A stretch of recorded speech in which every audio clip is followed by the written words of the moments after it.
Cơn gió tháng 7 chậm chậm thổi đến một cách lười biếng. Thời tiết mùa hè khiến cả mây cũng trở nên nóng bức. 2 giờ 30 phút chiều, lớp học vắng tênh. Tôi mơ màng nhìn ra ngoài khung cảnh ươm đầy nắng vàng thì bỗng. Này cậu ơi, ngủ á? Một tên con trai dí sát mặt cậu vào mặt tôi. Theo quán tính, tôi bật ra sau, ấp úng.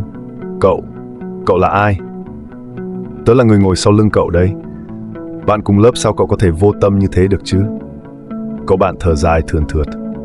Tôi gục gặc đầu. Trong lớp tôi không kết thân với ai, lầm lũi đến trường rồi lại lầm lũi về nhà. Mối bận tâm duy nhất của tôi chỉ có sách vở và những kỳ thi. Này, không phải là cậu không biết tên tớ luôn hả? Cậu chống hai tay xuống bàn, trừng mắt nhìn tôi. Tôi gãi trán cười khì đánh trống lảng. Mà cậu kiếm tớ có gì không? Xuống canteen cùng tớ đi. Tôi chưa kịp phản ứng gì thì cậu nắm cổ tay tôi, lôi đi. Học chung với nhau gần 3 năm, nhưng tôi thực sự không nhớ tên cậu. Đến khi cậu giận dỗi nhắc lại mình tên Hải Nguyên thì tôi mới ồ lên, cười trừ thay cho lời xin lỗi. Chiều hôm đó, lớp tôi học ngoại khóa chỉ 2 tiết, xong có thể về hoặc ở lại tham gia câu lạc bộ khiêu vũ hoặc thể thao.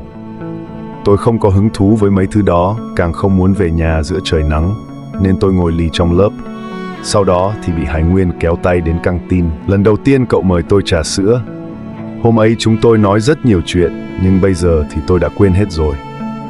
Hải Nguyên bảo tôi dạy kèm ngoại ngữ cho cậu, vì tôi khá về môn này. Cũng chẳng khó nhọc mấy nên tôi nhận lời. Trong những buổi học thêm, tôi nhớ Hải Nguyên từng nói rất muốn cùng tôi tới một thành phố học đại học. Đến khi tôi nói thật thì cậu lại lặng thinh. Rất lâu sau, tôi hỏi Hải Nguyên câu hỏi mà tôi thắc mắc bấy lâu nay. Tại sao hôm ấy lại mời tớ trà sữa? Cậu đáp ngay. Vì tớ thấy cậu thường mua trà sữa sau mỗi tiết học, nên tớ đoán là cậu rất thích uống trà sữa. Trong thâm tâm cậu, có thật lòng muốn đi uống trà sữa cùng tớ không? Tôi không nói ra. Cơn gió mùa hè thổi qua ngọn núi cao, qua biển cả, qua những tòa nhà cao tầng. Cơn gió ngang qua phòng tôi rồi đi mất, nhưng kịp để lại chút mát lành cho căn phòng nhỏ. 10 giờ tối, tôi vừa nghe radio vừa ôn bài cho kỳ thi sắp tới.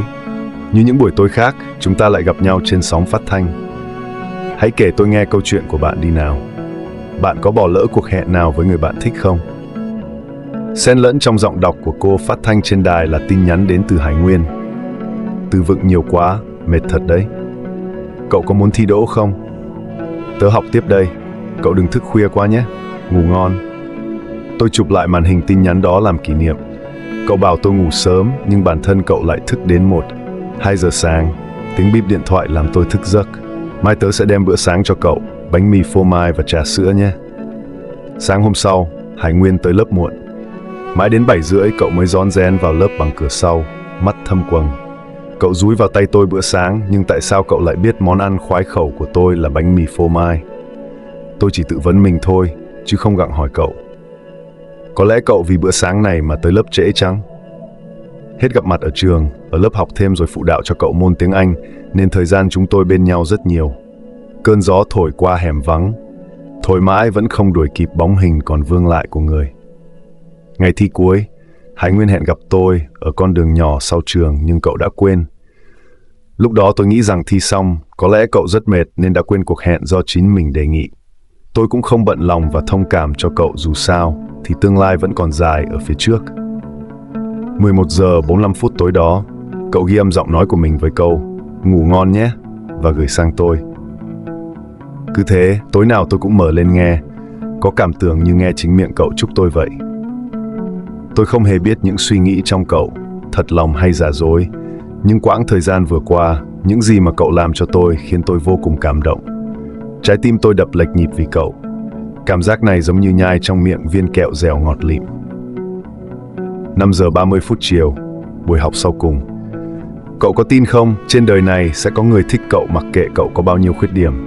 Lúc cậu đang cô đơn ở một nơi lạnh giá nào đấy, bị ướt mưa hay đắm chìm trong đau khổ, thì cậu nhất định phải mạnh mẽ để vượt qua sự hỗn loạn của thế giới. Hải Nguyên luôn nói những điều khó hiểu như vậy. Cuối cùng chúng tôi cũng có một cuộc hẹn đúng nghĩa trước khi bước vào đời. 3 giờ chiều ngày Chủ nhật, tôi đến điểm hẹn. Tình cờ khi cả hai mặc màu áo giống nhau. Tôi hỏi cậu đi đâu thì cậu lấy ra từ trong túi áo một chiếc hộp gỗ nhỏ, bảo là quà sinh nhật cho tôi.